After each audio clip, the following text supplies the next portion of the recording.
computer. All right. So I got today. Today I'm doing my second interview on the series of Men of Iron. And when I was thinking about people to interview, I thought about my friend from IronHistory.com and from the Association of Old Time Barbell and Strongman, Linich, who really more than anyone I know has lived the longest life and the best iron game life, both in all various physical sports. So we're just going to talk to him and he's going to tell us his story. So welcome, Carl. And Carl, so why don't you start off? Where did you grow up? What year were you born? 1936. Okay. Where were you born? September 1st. I had my 87th birthday just a little while ago. Nice. You look good. It's 87. You're still lifting. You're still exercising. Yeah, that's right. I started exercising when I was about 12 years old. My father showed me how to do floor push-ups. And at that time, television was new and wrestling was on television every night of the week. And I saw those guys doing that stuff and I said, I want to do that. And of course, my father said, you're a kid, you can't do that. You can't get in the ring with those guys. But around that time, I had started to really grow. And when I was in 8th grade, I weighed 188. Wow. And by the time I was in 9th grade, I was over 200. How tall are you? The Army said I was 5'11 and a half. And when I took the police department physical, they said I was 6'1.5". So Okay. I took the medal and said that I was 6'2". I don't think I could get that tall now because I've had, age and actually had 2 discs taken out of my back through the years. So I'd probably be about 5'11 now, maybe. So you said you grew in weight from like 8th to 9th grade. How were you lifting weights at that time, or were you just doing body weight stuff, or? In 1951, my father had a good year with his business. He was a welder. And he got himself a new car, and he bought me the barbell set that was on the back of a wrestling magazine that Joe Weider put out. Okay. Was it a Olympic? It wasn't an Olympic set. It was probably a standard. No, it was an exercise set. Yeah. I forgot what they called it exactly, but it had the barbell, the dumbbell handles, kettlebell handles, iron shoes, all of that stuff came in one package. Yeah, of course. It was the 300-pound combination. So I got to start out. Do you remember if the plates were green? Were they green plates? I know some of the old Weider plates were green. Do you remember? No, this was before they were green. These were all black. Gotcha. And that was the first barbell set I had. So 1951, so you were 15 years old. Yeah. No, actually, just before I turned 15 is when I got them in July 1951. And I started out working out seasonally because I was doing track and field, what they call athletics in the rest of the world. And I was a shot putter. Okay. Started in 8th grade. So heavy athletics, right? Didn't they call it heavy athletics? Sometimes the shot put, and notice what they used to call it back even farther back in the 1900s. Kind of the shot puts and the throwings, and that was called heavy athletics. At sometimes the weightlifting was called that. So now I started with football in 9th grade. So 2 seasons, spring and fall, I'd be doing those sports, and I exercised with the weights in off seasons. So I wasn't doing year-round weight training until after I got out of high school. Was there any pushback from you weightlifting at that time? Because a lot of people didn't think it was good for you. Oh yeah, everybody thought you were nuts. Why would you want to lift weights? You're not getting paid for it. That type of thing. And you're going to hurt yourself. You're going to get a hernia. And most of the people who said that didn't even know what a hernia was. The Yeah. coaches were definitely all against it. And no coach would approve of you working out with weights.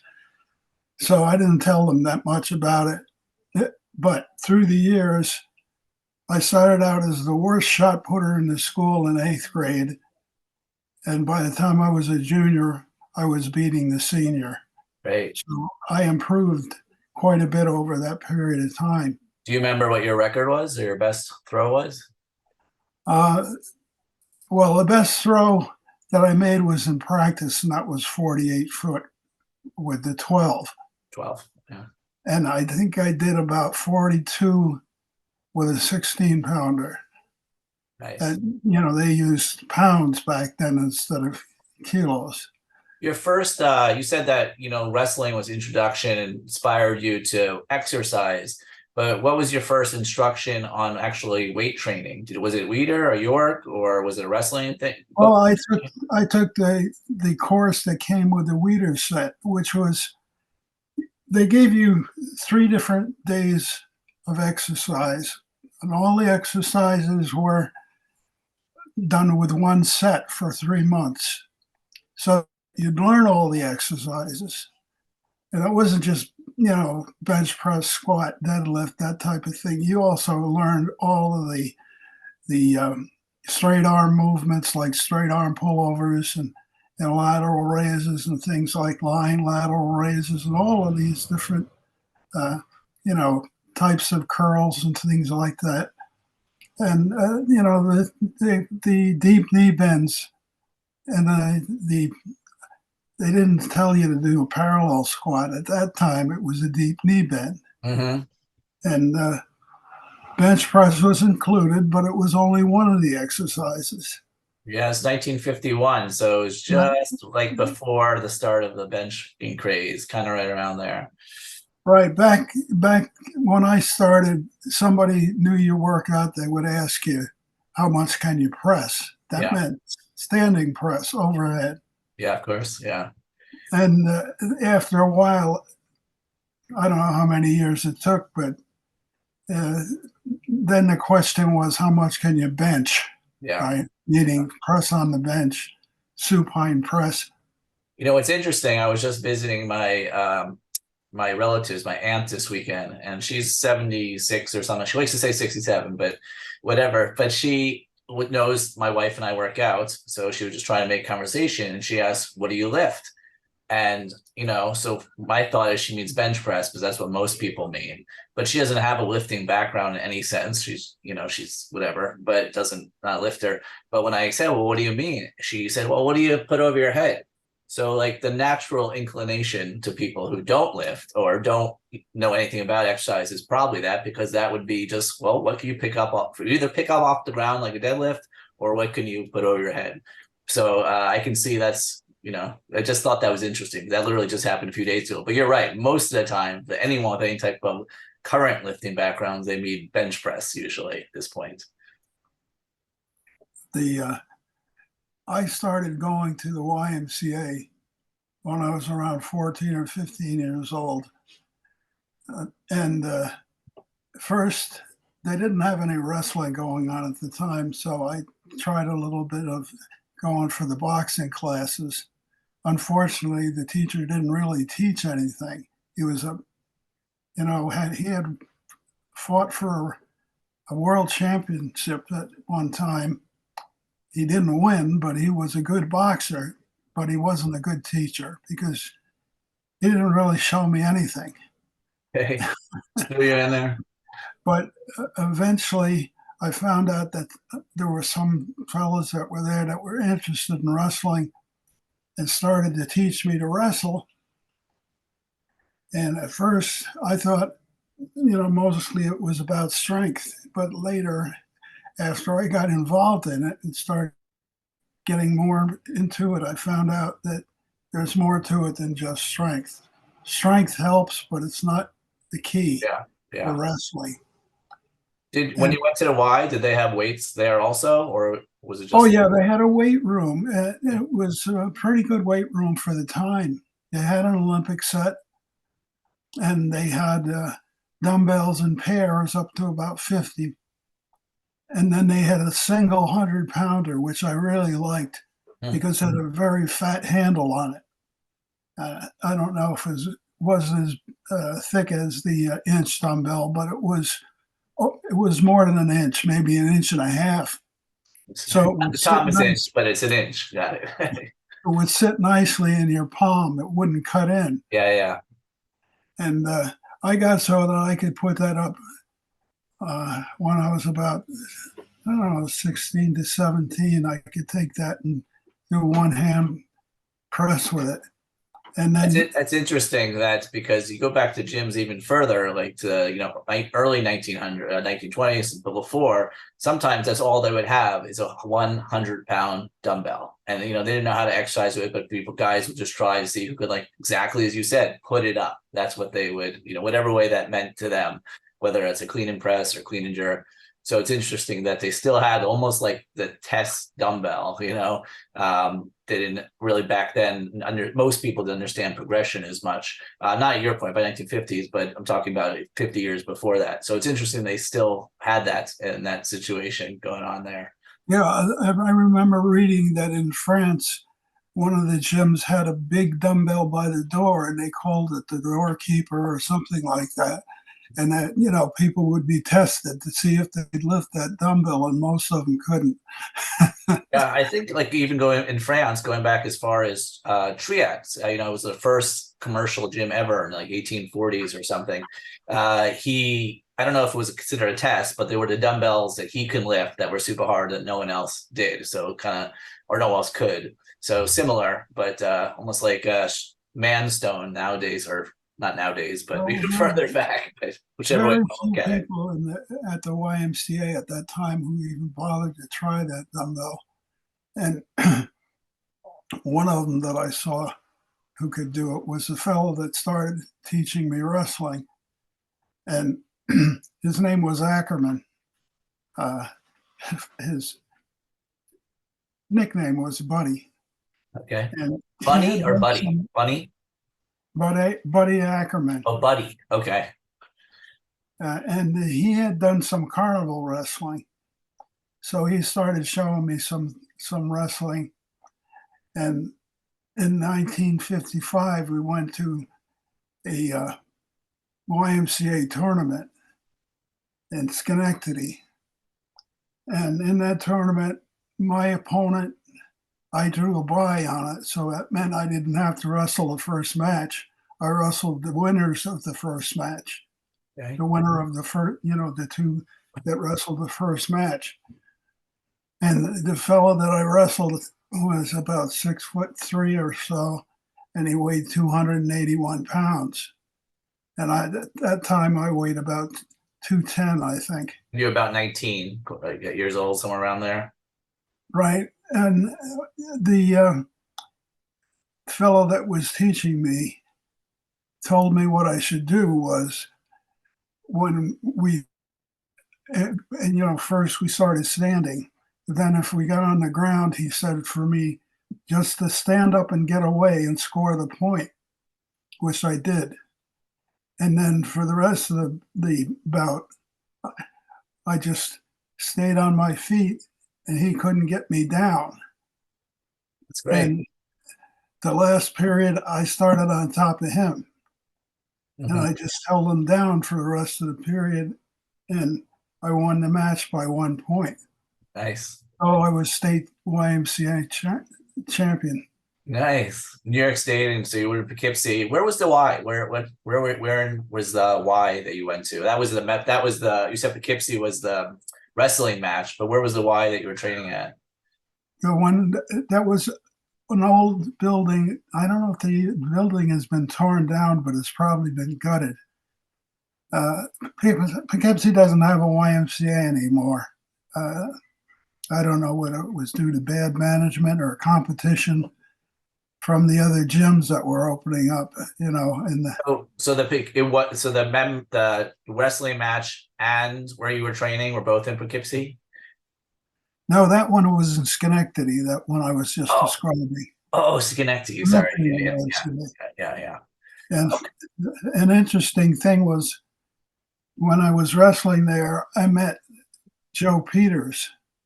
I don't know if you remember who Joe Peters was. He It was sounds in familiar. Strength and Health magazine. He uh, eventually became police chief in Schenectady, but at the time that they wrote him up in Strength and Health, he was a captain. And later on, I met him at one of the old-time barbell Oh, that's uh, great. things. So with between like 14 and 19, you were training. Were you said you started out with the Weider course, but what were you how did you learn to train? Was it which magazines were you following, or did you have were there Was the courses that I had, Weider's course, then after the first 3 months, you started doing set system and what they called flushing and cheating methods and all sure, that. sure. Okay, so, but the thing that really got me, that spurred me, was when I started training with some other people who were, you know, giving me ideas on what to do. And then uh, by the time I was around 16, uh, Mr. America of 1954, Richard Du Bois, Oh, also probably in French you would say Dubois, wow, yeah, right? He was Mr. America at 54, but before he won Mr. America, around the time that he had competed in several physique contests in the East and in California, he stayed with his mother in Poughkeepsie. She lived in Poughkeepsie. And actually, I think he at one time had won a title called Mr. Poughkeepsie when he was younger, but I'm not sure what year that was. hmm, But he would get together with me when most people were not at the Y, because he didn't want to be bothered with a lot of people asking him questions all the time. So we would work out in the afternoon, maybe, or, after I got out of school. And he would, he'd show me some different tips about how to do certain exercises. Like if you were going to do barbell bent over rows, you should support your head, hmm. putting it on a bench or a I've seen it done table that way. Yeah. to take the strain off your lower back. Huh. And we also did a little bit of wrestling too. But he didn't have much technique, but he was really strong. Mhm. I mean, he put a headlock on one, and I had to tell him to stop because, I said, in amateur wrestling, they don't allow you to do that type of thing, but you could tear your head off. Yeah. And at that time, I think they said that he bench pressed.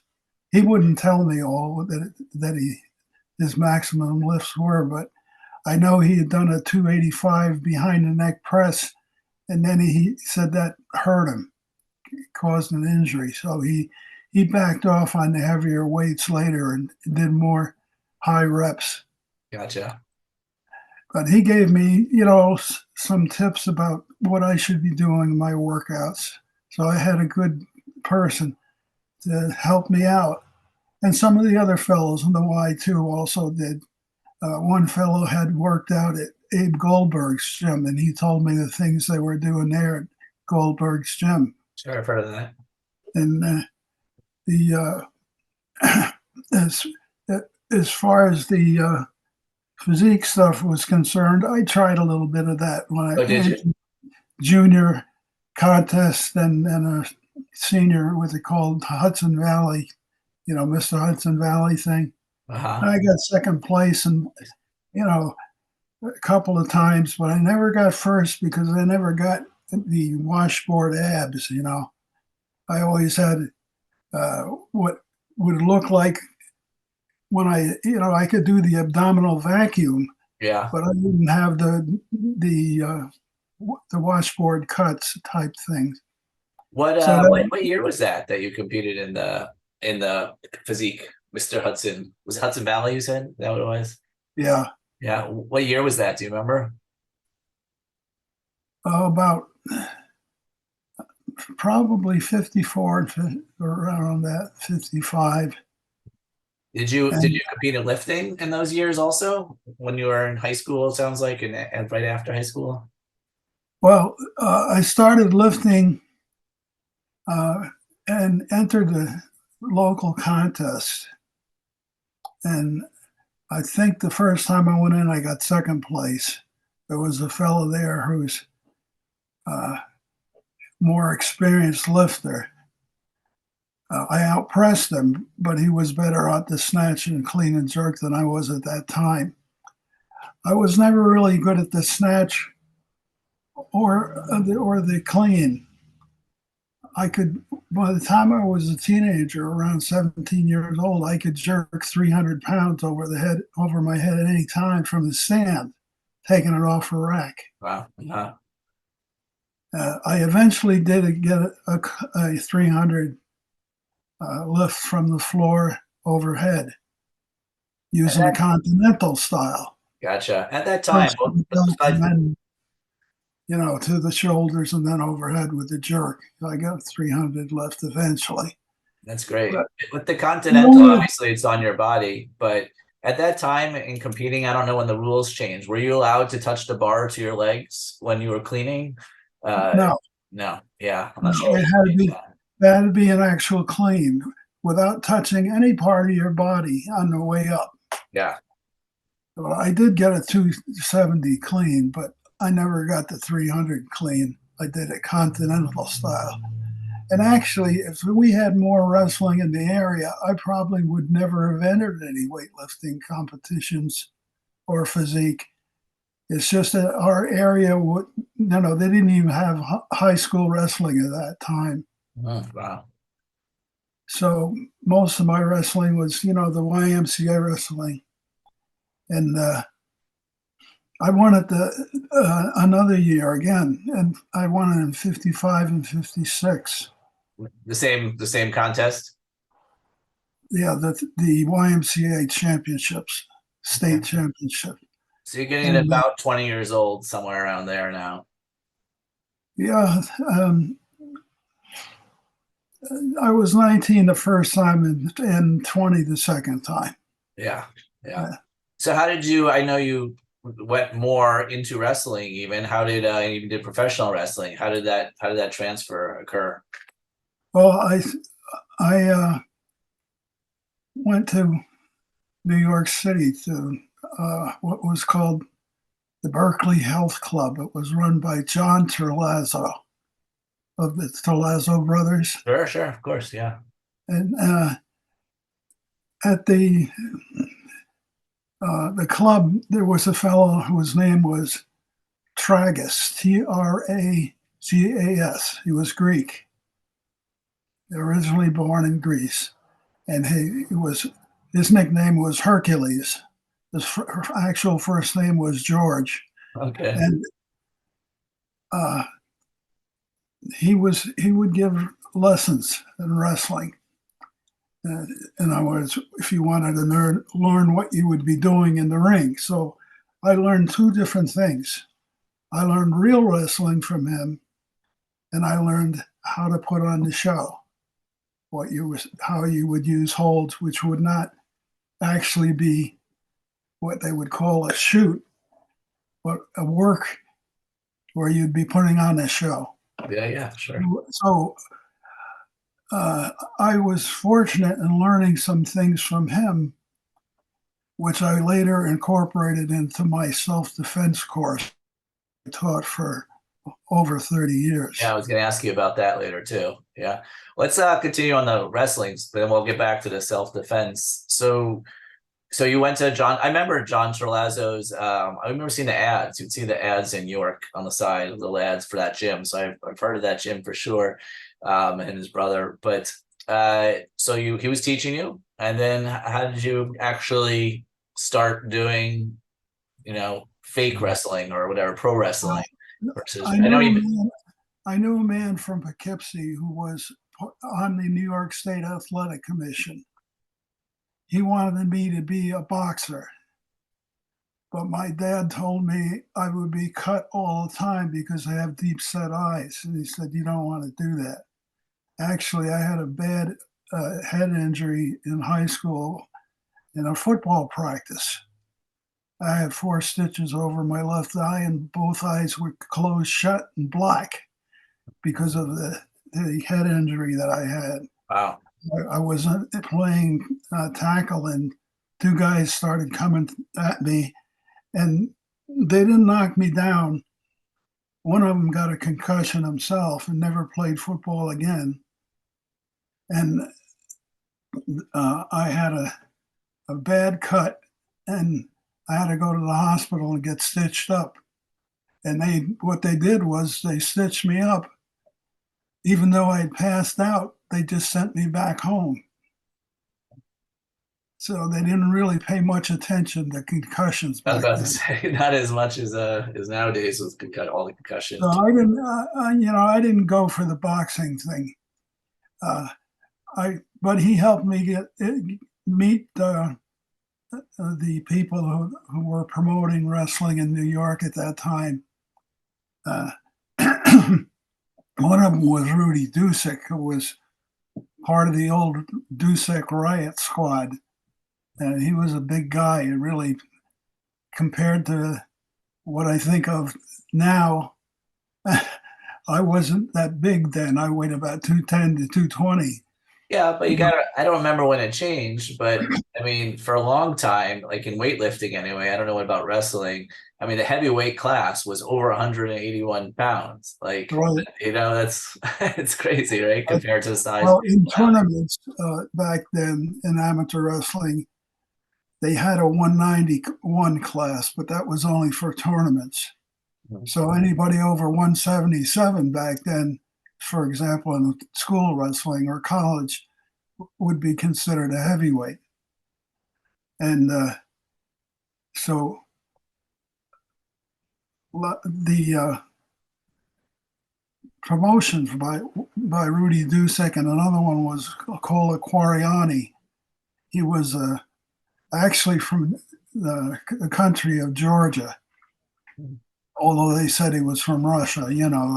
At that time, Russia encompassed a lot of countries.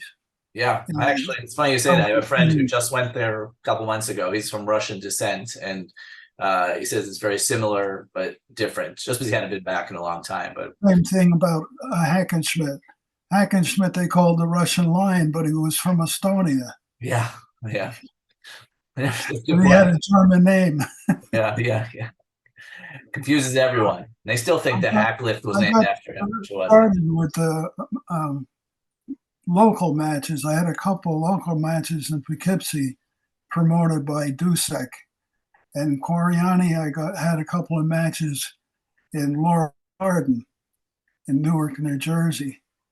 And then I took a tour in Kentucky, and that's where I had most of my professional matches, Well, belts, you want to call them. yeah, if you could paint a little bit of a picture. So I don't know as much about wrestling, but I know wrestling was more localized back then. Even though maybe on television it was really local television areas. And then what did it look like? Like you'd go into it? Would it be held in a gym? Would it be held in some type of arena? They'd do a makeshift ring, and like how many people would show up to these things? I'm just kind of trying to All of visualize those. all the above. Okay. Sometimes we were held outdoors, sometimes we were held in a hall, like a, a meeting hall that Yeah. somebody might have, or a gym. And I only had 2 television matches. Those are the ones that were in Laurel Garden in Newark, New Jersey. When I was in Kentucky, at that time, very few people had television there. And some of the places where it'd be held in the match might be in a lodge hall.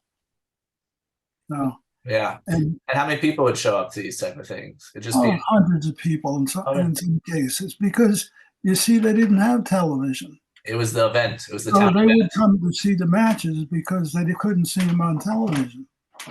Gotcha. Okay. So was that were you in your mid-20s when you were doing that? Early 20s? No, I was around 20 years old, 22, 21, 22. Was that the? I can't imagine it paid very well at the time. Was that what you were using to make a living at the time, or I know you got into the police force, but I'm not sure what. Well, at that time, I was just doing wrestling, but uh, I found out that it was kind of in a slump at that time. Wrestling was big at the around just before 1950 and just slightly after because of TV being new. You could watch wrestling every night of the week in New York on television. Wow. All the stations had wrestling on until they started getting some of the people from entertainment who were realizing this is going to be the new big thing. And they started, you started getting people like Milton Berle and then Jackie Gleason, you know, Ed Sullivan's show and Yeah, things yeah, like yeah, that. yeah. And then you started to see less and less of television wrestling. I know And that's, obviously there's a lot of inflation 70, 80, 70 years ago from the 50s. But I'm just curious, like what would you get paid for a match at the time? oh, it was a good deal if you got $25. Okay. That's more than I thought And you'd say, actually. It's pretty. the top wrestler in the East at that time was Antonino Rocca, and he had a guarantee of 200 at least. If they didn't draw more enough, he got to pay, and the other guys got cut. So how often were you, yeah, how often were you doing a match?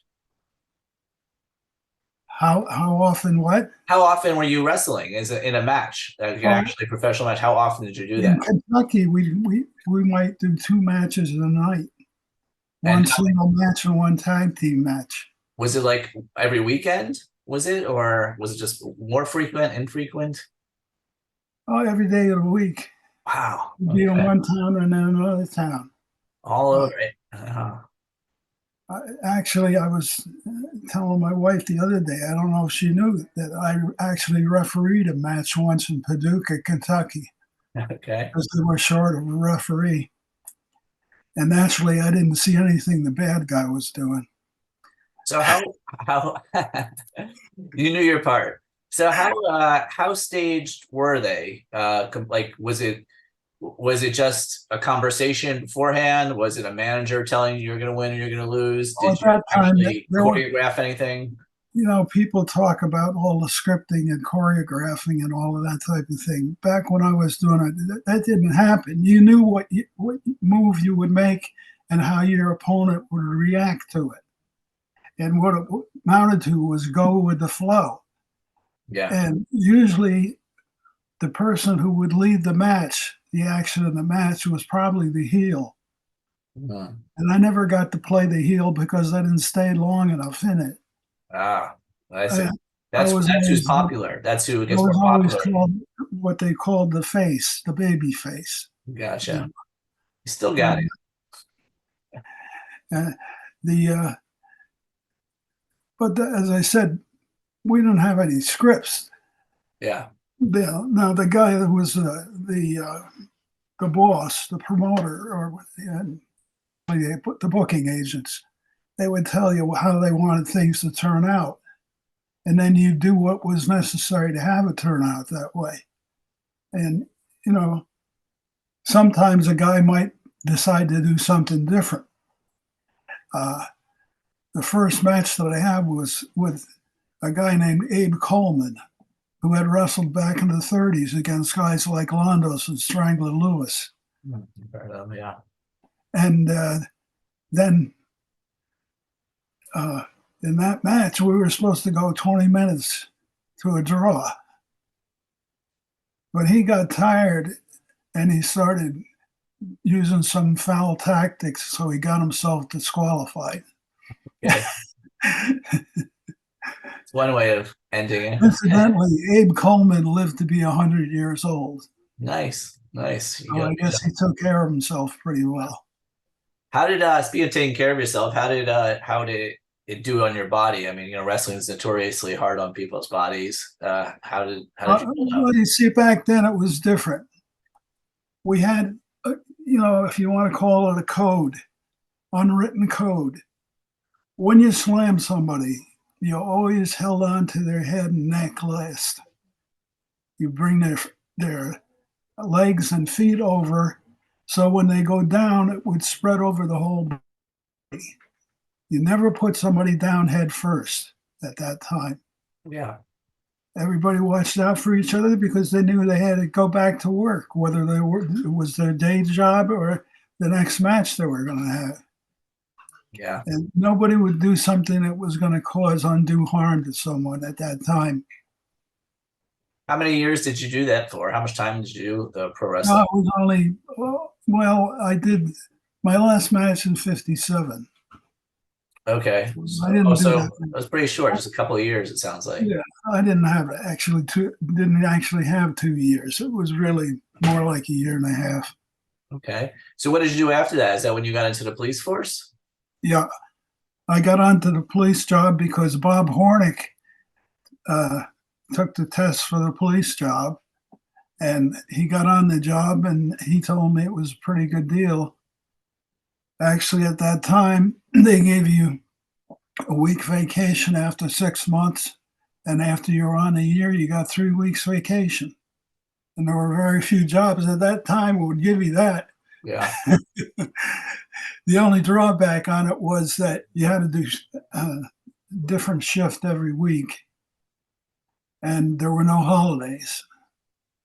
So tell me, you just mentioned Bob. So, Bob Hortnick, obviously you're a lifelong friend. I knew him. He lives here in Austin where I live and passed away a few years ago, but a friend of ours from IronHistory as well. How did you meet Bob? I Like, met Bob in grade school. really? I didn't realize it was that far back. That's great. Yeah, back in grade school, and he he's kind of developed the same interest that I did around the same time.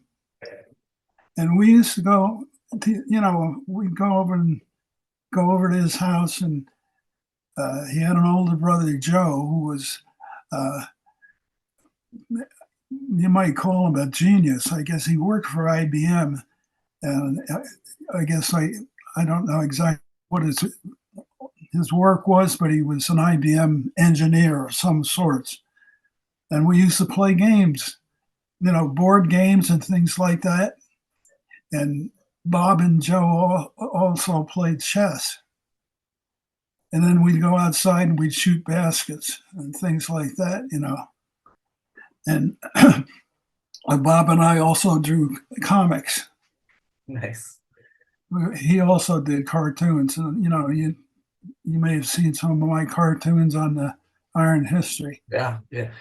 Was it like superhero comics, or I know like 50s was a lot of cowboy stuff and fantasy, like Well, space we did alien? some cowboy stuff, but we also did wrestlers too. Oh, okay, yeah.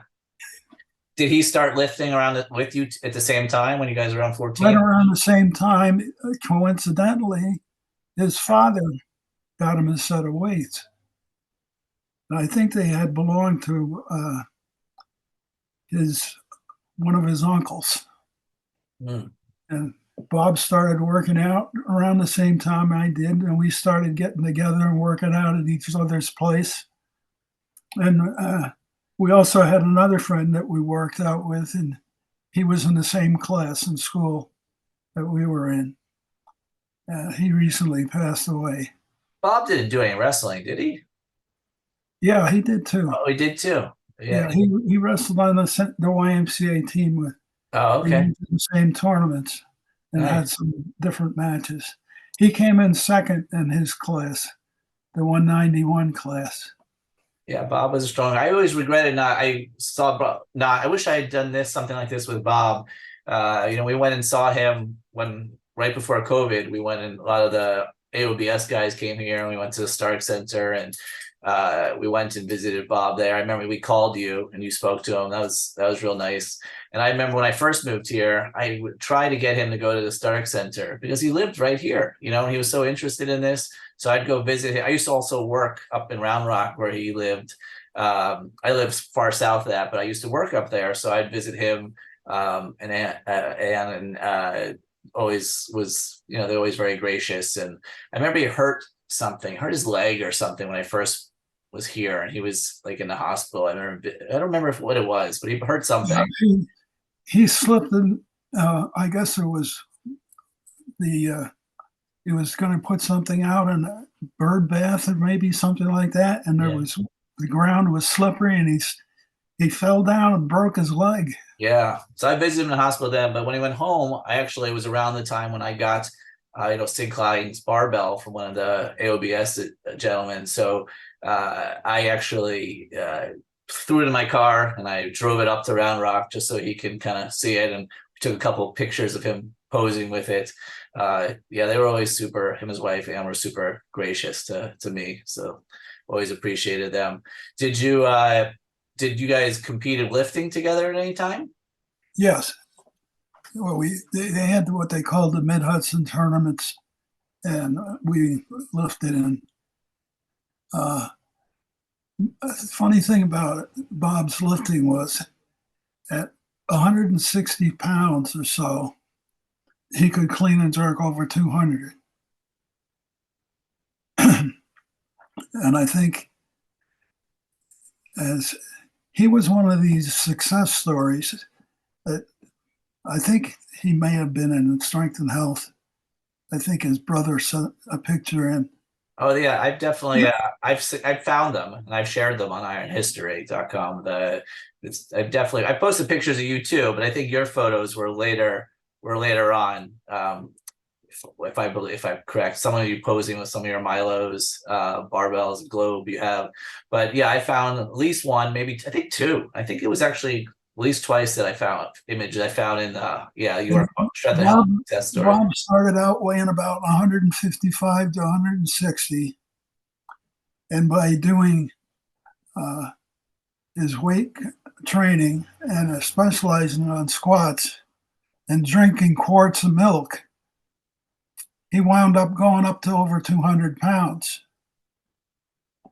Actually, just remind me. I just as we are talking, Joe Rourke sent me some pictures of Bob that Bob had sent him when Iron History started in the early 2000s. And I had it actually just had it sitting here. I completely forgot because he sent it me a few weeks ago.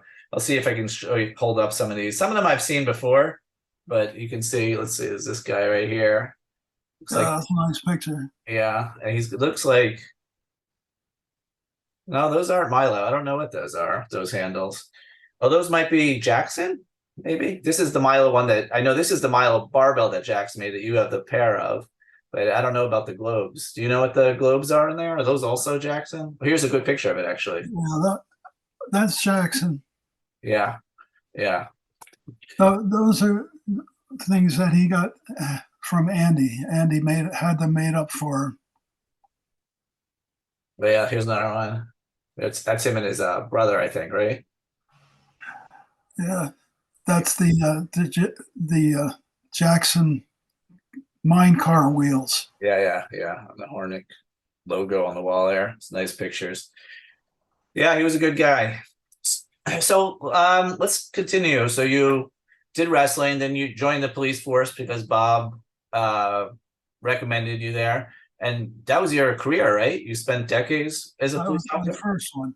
Oh, it was your first one. Yeah. Continue then. What happened?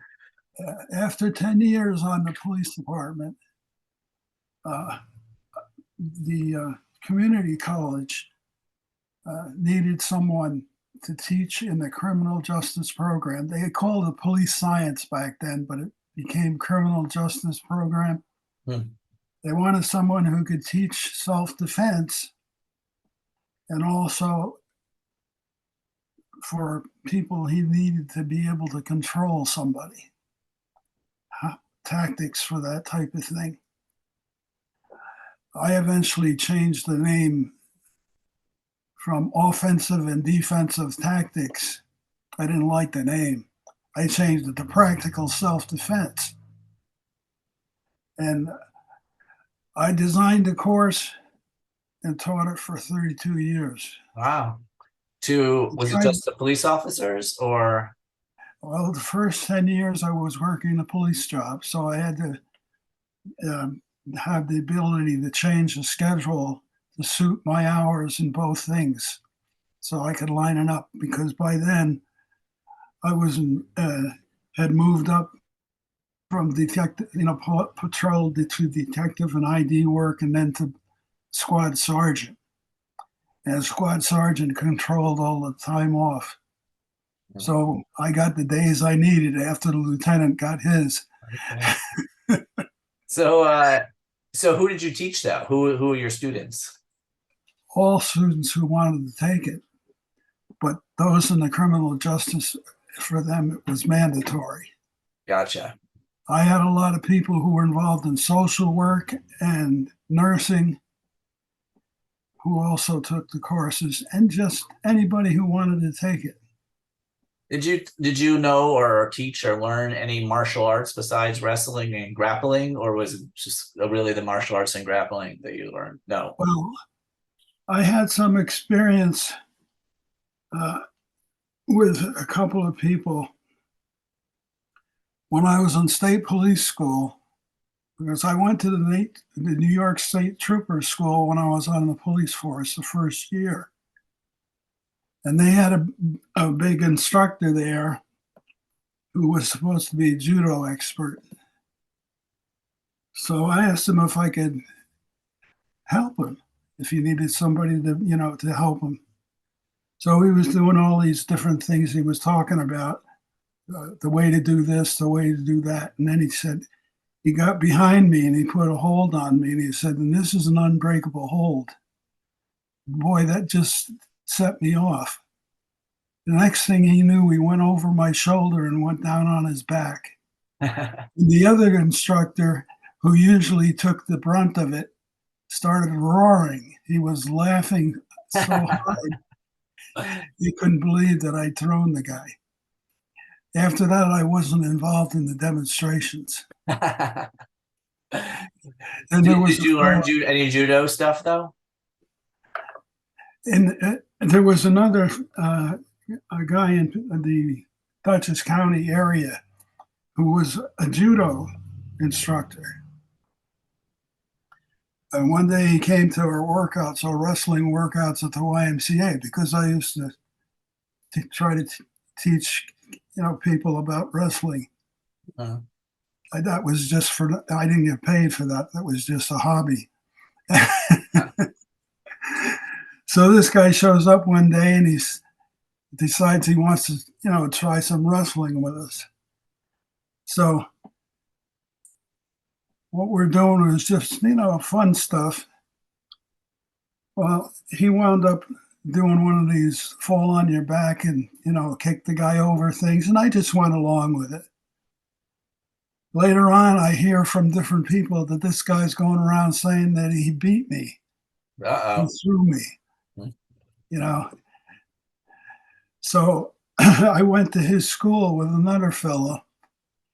And I said, I understand you think you can beat me.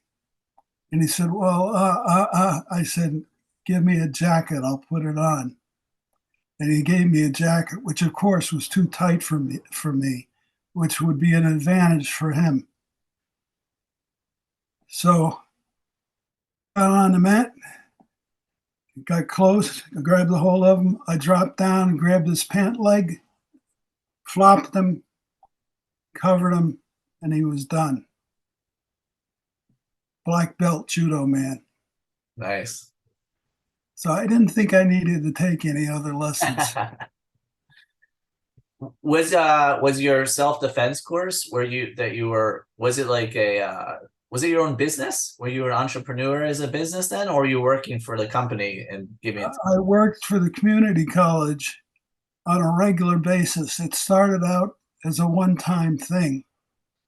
And all the courses I thought that I taught for the 32 years that I was there were all done on a semester-to-semester basis. New contract every semester for 32 years. Wow. I didn't have any tenure. Well, they kept hiring you. They couldn't replace me because none of the people who worked there wanted to do my course. They asked me how long it would take me to train somebody to do it, and I said 5 years. And nobody wanted to go through that. What do you mean? 60 days, 30 days, transformation. That's what I gotta sell. But that's the truth. It takes time. It takes time.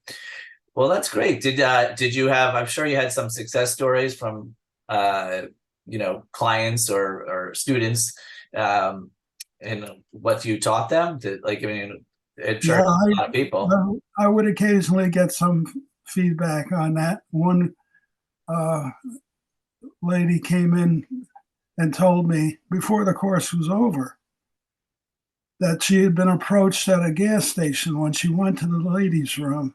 A guy walked in on her as she was going in, and she said she didn't think that she was that good a student, but when he grabbed a hold of her, she kicked him right in the shin and then took off and got out of there because that's one of the moves that I taught, kicking on the shin and stopping on the foot. Did you I'm And sure you're familiar with I had other people tell me the same thing. They were able to use the techniques when it was necessary. I'm sure you're familiar with, but I'm just curious, Bradley Steiner, wrote for Iron Man and various things for, years and years. And he wrote about weightlifting, but he's also been a self-defense guy for decades, really. Did you ever have any interaction or look at his courses or anything like that?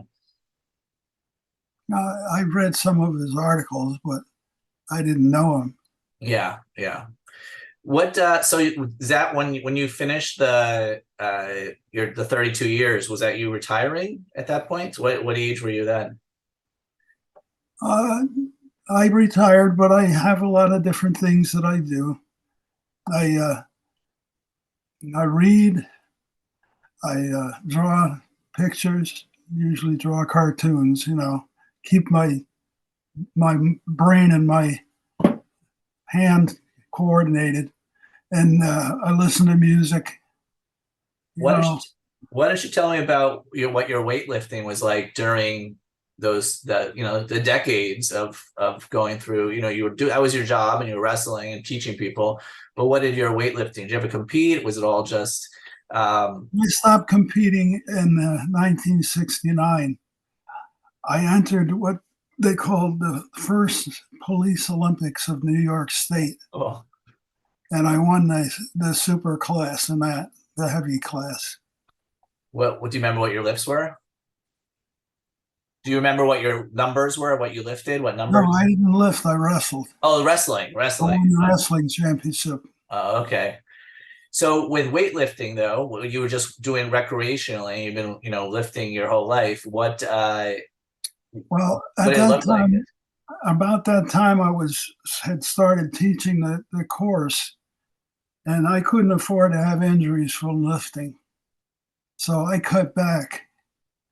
And most of my training was done with dumbbells between 15 and 50 pounds for the exercises. And I do exercises. I gave up on bench presses and squats because uh, I started to feel like when I get up to a certain level of weights that I started to feel it in my joints. So I gave up on those. I was never a big deadlifter. I had the wrong body for deadlifting, a long trunk and short arms. Yes. So I had to lift the weight higher than other people did. And bad leverage also. Yeah. Yeah. Of So body type makes a difference in all the different lifts. course. Yeah. But I started to use mostly dumbbell training, and I remember I think I mentioned it on Iron History before that Harry Pascal had an article in one of his booklets called "When in Doubt, Use Dumbbells." Hmm. So I used that slogan myself, and I've been using dumbbells for years and years now, and that's still what I do mainly. I don't do much of anything with a barbell anymore. Is we're gonna pivot a little bit here. Is Ken Adney your brother? Or you just, I know he calls you brother on Iron He's half brother. half brother. Okay. So and did he lift with you when you were younger or Yeah, he started lifting it for a while. We had a little club that Bob and I had put together. We'd get people that we knew who were were lifting, and we got some kids started, teenagers, and we actually entered some meets as a team Oh, that's fun. for a while. Did you have a name? What was the name of your club or team? Arlington Barbell Club, That's fun. because that's the area of the town that we lived in. Well, let's I'm gonna pivot here. Why don't you tell me about your relationship and how you knew Andy Jackson a little bit. Well, I saw that Andy Jackson would make up some globe weights, and I was interested in getting some. So before that, the YMCA wanted to get a new barbell set, and I had sent uh, to Andy Jackson, and actually, I was instrumental in getting the Jackson Olympic set for the YMCA. And then, I saw his literature and so on, and the things that he could make up. And uh, my my wife's father said he knew the area where Jackson lived and where he had his business. So he went with me, and we visited Andy Jackson on a Saturday. And I told him Did you just show up? Is that how it was done we back then? just showed up, knocked on the door, and he was there. And he brought us in. We went down into the basement where he had all of his, equipment, his lathe and so on, the different things, the drill press and things that he used.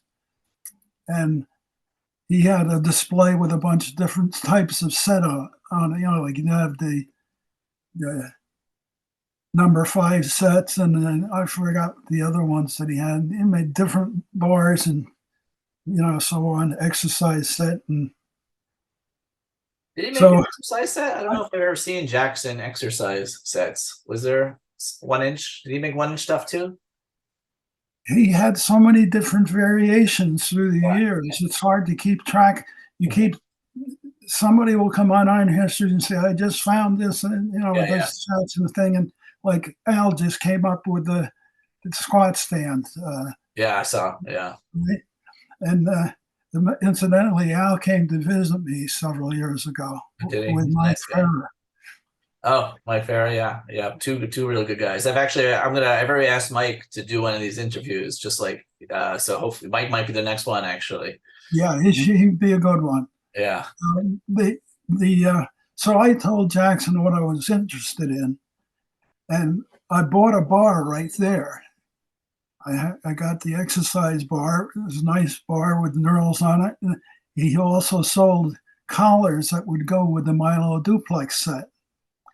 So I got the bar and the collars right there. And then he sent an order to the foundry, and it took a little while, but after a while, I got the duplex globes. Yeah, so let me clarify there, because I've heard some of this story before. So you wanted globe dumbbells, and he had the Milo patterns, right, for the duplex. But Well, he had access to them. he had access. The foundry The probably foundry had them. owned the Yeah, patterns. yeah, but he didn't have the collars. Like, so he made Jackson collars for it, correct? Well, he knew the manager of the foundry, and the manager allowed him to use the patterns to make these up. And for quite a few years, you would be able to get some of these Milo duplex things. He also had access to the one-piece globes, and those would be shot loading or sand loading or scrap loading. Do you think those were old Milo like exhibition patterns, or because Milo was an exhibition They model? probably went back that far. Yeah, but who knows, right? They weren't labeled. They were probably something that Calvert had made up years ago. Yeah, And that's what I was thinking. Yeah. The duplex came apart naturally. Was you had hemispheres instead of a single globe, and you could put plates inside of them, and he actually had access to plates. Oh, did he? I know you and Bob had one. Did you guys get them at the same time? Around the same time, and it was let's see, the first year I went to him, I think, was 1970. I think, if I recall, you might remember better, but I think when Ruben had Andy Jackson's, paperwork, I believe he said that, I don't remember if it was yours or Bob's, but yours might have been the last globes ever made by Andy. Does that sound right? I'm trying to do this by memory. Maybe the 12-inch globes. Al has those now. Mm. Dave Hartnett bought them from me. Yes. Yeah. Big And one. then he later on sold them to Al. Gotcha. Those were 12-inch globes, and I bought them for myself when I retired from the police department What year after was 20 that? years. I finished in the police department. Uh, well, actually, the last shift I worked was December 7th, 1978, but I was still on the books for a while because of vacation time and so on. Nice. I actually officially retired in February 79. So in 1972 or so is when you went to Andy at first, and that's when he made the first. You got the barbell and you got the collars, and he sent you the globes later. And then 1978, you got the bigger globe that you gave to I wrote Hartnett. back and forth on a regular basis. I corresponded with him, all the time. Corresponding meaning writing letters. You were writing letters. Wrote letters back and forth. I would love to see And I those. usually visited him at least once a year. So Right up you until, guys were friendly then at that point. yeah, actually later on, in the last several years, my wife would go with me and she'd sit and talk with Mrs. Jackson while Andy and I were down in the basement Yeah. talking about all kinds of stuff, the iron game and so on. Do you have any specific memories that stand out as far as that relationship goes? Well, one year I was down there, it was before Christmas, it was in December, and Mrs. Jackson had been out shopping. I'd usually get there around 1 in the afternoon, and I'd say most of the afternoon, maybe leave around somewhere between 4 and 5. So Mrs. Jackson came in just as I was about getting ready to leave. And Andy says, "Well, what did you do? What did you buy? Did you get me some barbells?" Another thing that's be interesting for people to know is as the years went by, Andy kept telling me all of his friends were leaving him. They were passing on. So he was going to go to a friend's funeral, and his wife was going to drive the car. And as he was getting set to open the door to get in the car, she accidentally put the car in reverse. And the car knocked him down, and the wheel ran over his hip. Oh, geez. And he got up and said, "You're not going to get rid of me that way." There's a barbell man. See And he that? didn't go to the doctor or hospital or anything at all. That's how strong his bones were. I was about to say, did he have really, do you remember if he had really strong hands and wrists? I imagine doing all that metal work over the decades would build him up, that even besides the barbell work. He would do the work on the plates, like the machine work. He'd have to take the plates in. He used to go to the railroad first to unload the weights from the railroad car Right. into his truck. Yeah. But then later on, they started shipping by truck instead of the railroad. So the tractor trailer would come to the end of his driveway, and he might have steel bars, plates, all these different things that he'd have to carry down to his garage area, and then he put some of the things together to see how well they fit, and things that needed machining he'd carry down into the basement. I've seen the pictures of the basement. I've seen those narrow stairs and what a small house, it was. So it's. So he'd have to carry all these things down into the basement, and then when he finished work on them, he'd carry them back out again. And if he had to store them for a while, he'd put them in the garage, and he'd have to load them into his vehicle to take them to where he was going to ship them. He did all this stuff himself. I know, it's a real like American story, you know. I mean, like, you know, built his He business by probably lifted hand, more out of weight craft. than anybody. What'd you say? You know, he probably lifted more weight than anybody doing all of that work. I mean, he was working like he was like an iron worker.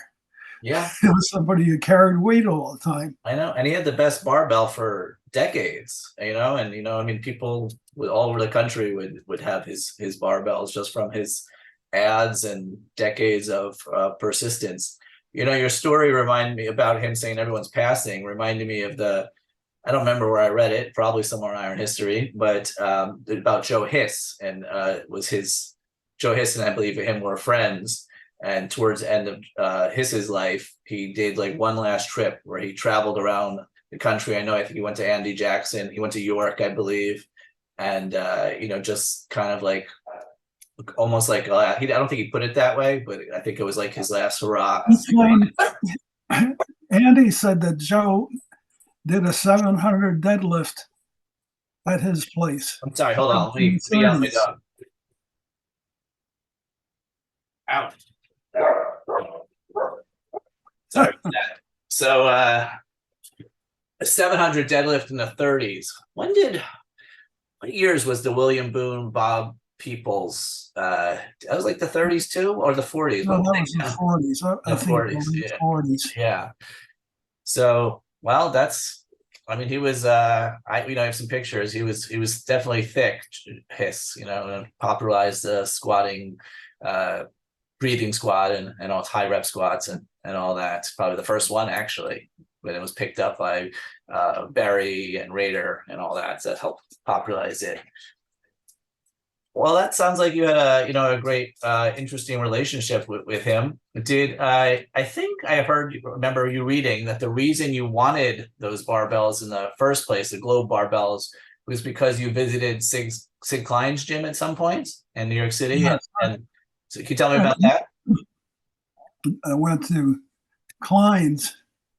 It kind of tied in into something from the police work because I was sent to a meeting, what they called the Associations of Towns in New York State, and they were doing this in New York City. And I was sent as a representative from our police department. So at the same time that I went there, I also took a trip to Jack Dempsey's restaurant, met and talked with Jack Dempsey for a while. And I went to Klein's gym. Now, in one of the early meetings of the old timers, I think it was Leo Murdoch asked the question, how many of you have been thrown out of Klein's? Yeah. And a whole bunch of hands went up. Because he didn't just let anybody come in. Yeah. But I knocked on the door and he answered. And I told him, that I was a police officer, was in town for a convention, and that I, worked out with weights, and I was very interested in his gym. What year was this? 1966. So his gym was open for another, I think, 5 years. I think it closed in 72, I believe, maybe 71, but it was 72. So you went up those stairs kind of on the right side, I believe, and then kind of it's on the left, I'm thinking. Does that sound right? Yeah, it was, I think he had 3 flights of stairs to go up. Yeah, I used to work just a few blocks from there. So maybe about 15 years ago when I was living in New York City, I don't know, there's a thread somewhere in Iron History where I took pictures outside of the gym. It's covered. You can't even see the 3rd floor anymore. There's a whole billboard in front of the window. But I was trying to visualize where it was. I mean, I have the pictures side by side, but the building's still there. Well, he actually brought me in and he said, do you want to work out? And I said, yes. And he said, okay. I said, but I don't have my trunks with me. He said, okay, I'll give you a pair of trunks you can put on. So I did. I used the different weights that he had there.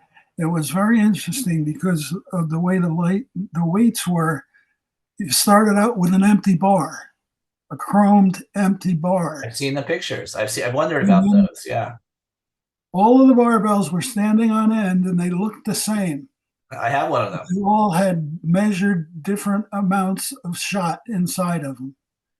Yeah, so I have the 80-pound one. That's the one I have. And I remember they, to line up the wall. I've tried counting in the photos. There was about 20 of them. But then I also seen in the pictures that that's along the wall. By the window, he had a rack with looked like chrome bars with no weights on them. They would look like bars. I'm wondering what he loaded on. Is that what you worked out with, or did you work out with the ones that were preloaded? Well, I worked out with heavier ones. Well, not the empty ones. I just didn't know what he loaded on those empty bars. I know what he did with them, really. Yeah. Uh, he had a big globe barbell on the floor.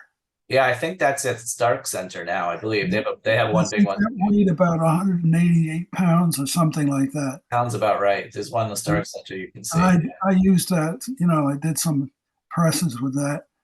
But the one thing that uh, kind of stands out in my mind was I always played around with a 100-pound dumbbell.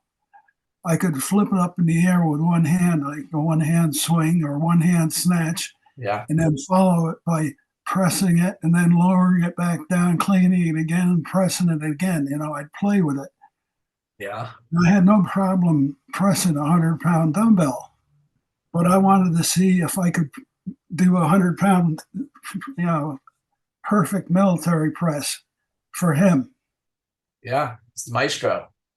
So I tried it, and he said, no, it wasn't military.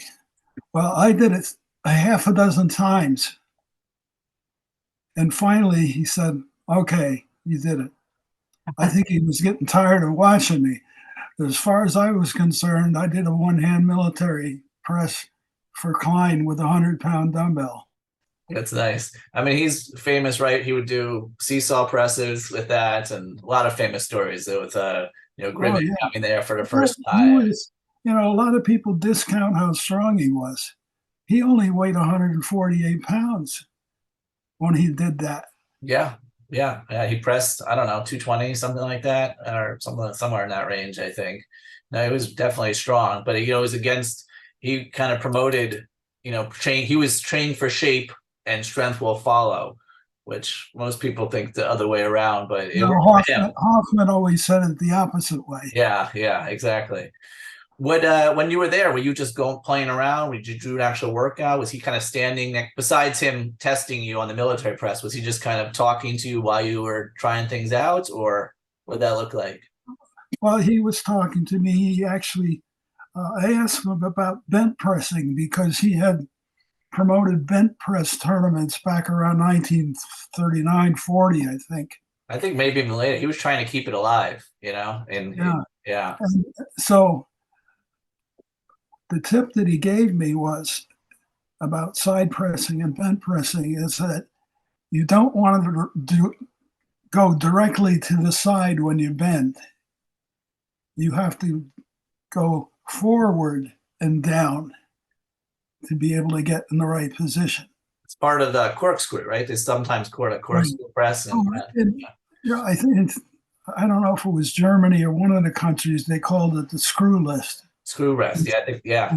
That's what I think I was thinking. Yeah. What did you actually practice it in front of him, the bent press there? Well, my bent press was, I got up to, with a barbell, I did 215. And with the dumbbell, I did 205. I had, a thick, I put a bar through a pipe to make the handle thick enough, because if you use a 1/2 or 1 inch or even a 1/8 inch, it will cut right into your palm as you're using that much weight. Yeah. So that's why the old timers would have the thick handle on their barbell for the bent pressing. There you go. That's a good point. Usually you think about it because you think it's, you hear about the thick handles and being a challenge bell, so to stop other people from lifting it, but never. I don't really. You never really hear about or think about it in the way that you just said about the digging into your hand. But that makes sense. Also, probably looks more impressive with those thicker handles there. Uh, I I gave up on bench pressing after a while because I did the uh, I tried a 220 pounds. In other words, around 100 kilo on a dumbbell. It was quite a haul. You bring it up, above your knee first, and then shift it up to the shoulder, and then start the bench press. But every time I tried that weight, it would come crashing down. And I was putting holes in my floor out in my barn gym there. Uh, So I just figured, well, maybe it just wasn't meant to be. So, but you talk about Kenny. Kenny got up to 230. And the yeah, reason that he started doing that is because he had been in a bad accident and his hand had been broken. So he was having a hard time using a barbell. So I got him to start using dumbbell instead. I was going to ask about Kenny in reference to Sig Klein, because there are some pictures I think Ken posted years ago on Iron History of you and him at Sig Klein's gym lifting. Were those pictures taken that one visit, or did you go Now back that was the time? next year, Oh, the 67. so you went yourself first, and you came back a year later with Ken? Yeah, I went 2 times the first time. I came back after the first day. I came back and worked out again there. So I went there then 2 times in '66, one day right after the other. And it's kind of funny because I've heard from a number of guys that he wouldn't let them in the gym, but I didn't have any trouble getting in. You were strong enough or polite enough, or who knows what. Uh, maybe I don't know. Did when you were there, were there other lifters like exercising, or was it just literally just like you and him? Mostly businessmen came to the gym. Gotcha. Not too many what you would call active weightlifters or bodybuilders. Every once in a while, somebody would stop and visit them and maybe come and work out there. Yeah, at that I point, think, it was the I last few think years by of that it. time in the '60s, he'd become more of a modernized clientele, if you want to put it that way, rather than the old timers. Yeah. Speaking of the old timers, so why don't we move on there? When did you first go to the Association of Old Time Barbell and Strongman? I forget if you started what in 1983, was it? Or I think something like that with I Stick Klein's don't 80th know if it was birthday. 83 or 84. Yeah. But I know it was supposed to be a celebration of Sig Sig Klein's Klein's 80th, birthday. 80th birthday, I believe, right? Yeah. When did you first go? I went, I think the first time I went was '84. So you're the second And year, it maybe? was, yeah, it was at a restaurant, Yeah, it used to be. Wally, Wally's restaurant, I think, something like that. Wally and Joseph. Oh, okay. Wasn't it like used to be at Mickey Mantle's restaurant or something like that at some point? Or it was some type of sports restaurant, I thought, at some point. Um, so did you go every year after that? I went up until two, 2012. I went every year. Wow. I even went after I had the spinal cord injury. I had recovered enough to go back and go to the next meeting. Yeah, I had a bad experience with a chiropractor in Really? 1992, Wow. and he overdid it, and I wound up with a disc pushed into my spinal cord. Wow. So they had emergency surgery and removed the disc. My And God. I came back from that and got to the point of where I could walk again.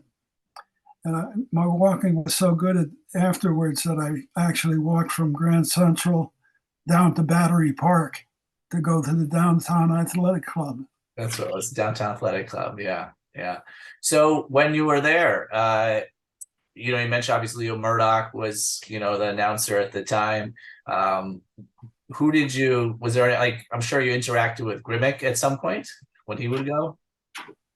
Well, I, Jules The Bacon, Big first John. time, the first time I went, I sat with right next to Vic Boff, Okay. so I got to know Vic pretty well. Yeah, he said I never met Vic. I think the first year I went, which was I think 2000 or something like that. I think was the first last. I think it was his last year. I might have seen him that, but I didn't really know what was going on at the time. But that was right before Artie took over. Um, but he seemed like he had great stories, and he lived. I mean, he seemed like quite the guy there. Uh, what do you have any specific memories of any of the kind of so-called celebrities or lifting heroes at the from going to the event? Well, there were so many of them, different guys, and they all seemed such nice people. I mean, there was no, nastiness of it about anybody. Yeah, Uh, and the Bill Pearl was really a nice fellow. he sure was. Everybody says that about Bill, but he was very nice to me. He even said that he knew who I was. I don't know if that's true or not, but he said it. It's funny you say that. So I I was surprised by the number of guys who would come up to me and said, "I saw your picture in Strength and Health," really, because I was in several times in the success stories. yeah. It's funny about Bill Pearl. You've heard that story a lot, but I also had dinner with him at the Todd's after the Joe Weider inauguration here in 2011, I think, when I first moved to Austin. And I sat across with my wife, and we had, a nice dinner together. And just a couple of months before he had his accident, it led to his passing away. I forget why I messaged him. I messaged him about something on Facebook when he was doing all his history posts on Facebook. And he said, "Oh yeah, I remember how easy it was to talk to you." Like, I don't. It seemed like he remembered because I didn't say anything specific about it. But he was that kind of memory, I guess, Yeah, for people. I always would be talking there with almost every time Slim the Hammer Man. We were talking to each other, and I had uh, spent some time with Marvin Eder. My first time there, I took a picture with Marvin Eder. They were leaving, and I was with my friend at the time. I'm like, "That's Marvin Eder. He's like one of the strongest guys to ever live."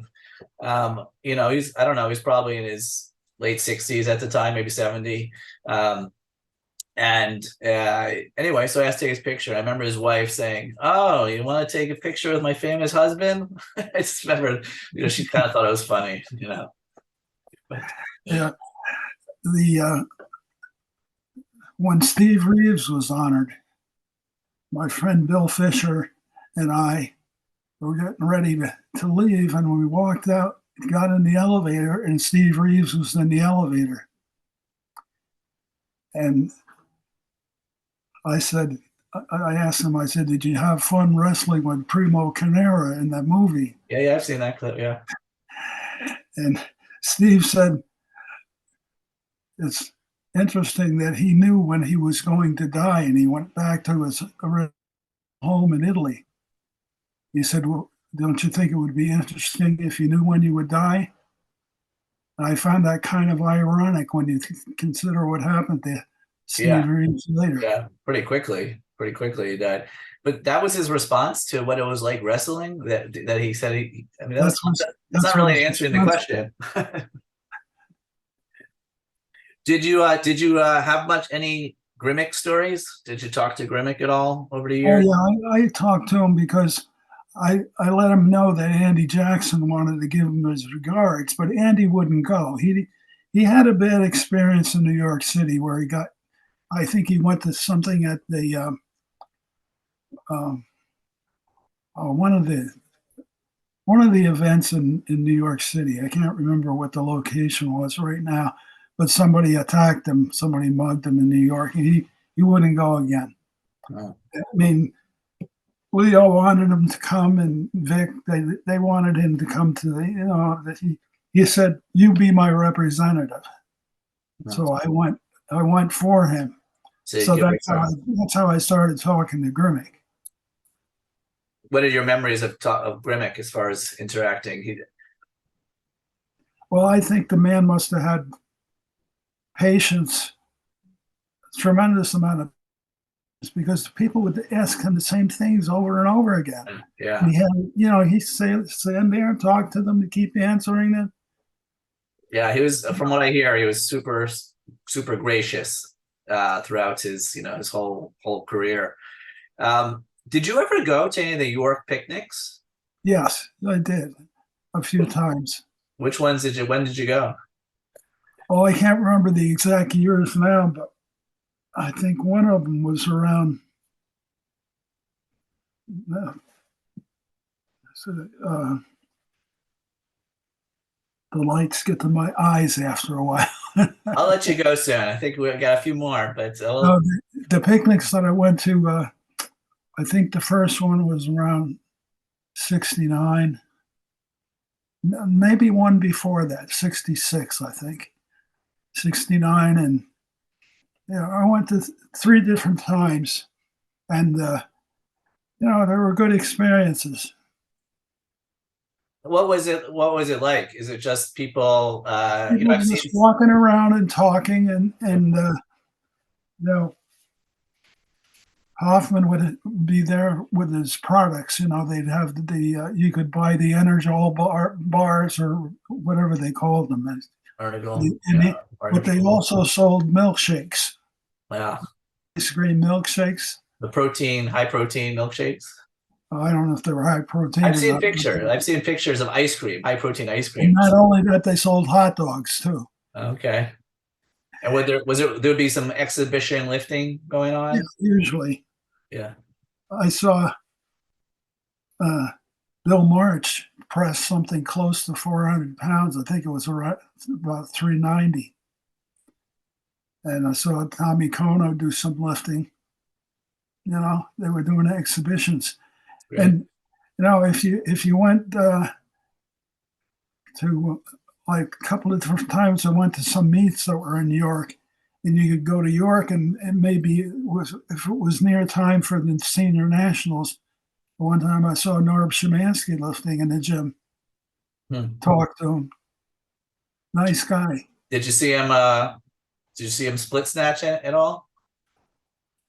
Yeah, he was doing that in his practice. Because he's the legend for like the greatest form and a split snatch of all time, possibly. Really, yeah, something like 362 or 3 pounds in a split snatch. Yeah, that must have been something to see. Did you ever talk to Bob Hoffman at any point in your life? Yeah, I did. He would talk to anybody. Yeah. Do you have any memories or specific memories of your conversations or anything? I was telling him how I built myself up for wrestling using, working out with barbells. Wow, that's so. Is there any other Iron Game figures that you can think of that had a specific story that stands out in your memory? Well, one thing I remember was seeing Dave Shepard do an exhibition up in Schenectady at a contest, and he did a two hands jerk of 400 pounds, weighing about 198, I guess he was, and that was pretty impressive back then. Yeah, he was a strong guy. He always smiled. He always smiled in his pictures, especially as he was one of the first good squat snatchers as well. At least once it did it more consistently after the Georges. When I learned to Olympic weightlift about 20 years ago, I went to Lost Battalion Hall in Queens, in Flushing, New York. Morris Weisbrot there then? What'd you say? Was Morris Weisbrot still there? He wasn't. I think it was right after that. So this was actually, and I think it was just a year or maybe two after Dave Shepard passed away. It was still kind of like a thing that was over the gym there because Artie and Joe Triola, who were the coaches there, Artie Dreschler and Joe, they taught people and for free basically. It was like $45 to join the New York City department gym membership or whatever, and they had ping pong and boxing, a little gym weight room, but then they had the Olympic weightlifting all combined in the basement. So I think it's still there. It's been there since the 50s, I believe. But at the time, it was the only place I could find in early 2000s. So before a CrossFit revival of Olympic lifting, was the only place I could find in the whole New York City that still taught Olympic weightlifting at the time. Now there's probably more, but it was definitely, it was interesting because for decades, New York was such a pinnacle of just the iron game before it changed. But that's how I remember Dave Shepard, because everyone talked about him because he was, he lifted there and he trained both of them. So that's actually how I ended up getting into this, because I started lifting there and they were into Dave in York. And then I just read John Fair's Muscle Town, USA. And then I went on a whim, maybe a month later with my friend. We took a road trip to York Barbell and I was just hooked. So that's my story in a nutshell. I have one more question for you, Carl, before letting you go. Tell me where the saying, so that you and Bob, keep breathing defiance. It's something that you and Bob have been saying for decades on history now, and it's something that's almost like an anthem, if there is any. So where did that come from, and what's the story there? Bob told me that there was an older man working out at the YMCA, and he said to him, "You have to keep breathing defiance of Mother Nature and Father Time." Started, and I don't know the identity of the man who he was because I didn't see him. Bob saw him, and that's what the man said to Bob, and we kind of kicked it back and forth through the years. That's Keep great. breathing defiance. Well, you should. Well, you sure are. You sure are. I am thrilled with this interview. I had a great time hearing all your stories. I really, really appreciate you taking the time to do this. Do you have Okay, any I'd last words? like to say one thing before we finish. Sure. Yeah. Any Iron History member who gets close to my house in Poughkeepsie, town of Poughkeepsie, New York, is welcome to visit and see the collections of stuff that I have. I know people have taken you up on that, and I wish I lived closer, but I should have done it when I was younger and lived within a couple hours of you. But I was young and dumb. But I really appreciate it. It's been an honor, with having this, but also just knowing you over the past 15 years on Iron History and meeting you at AOBS. So just thank you very much. Okay. I'll see Say you all. hello to your family. I will. Same to you. Keep breathing defiance, my friend. You too. All right. Take care.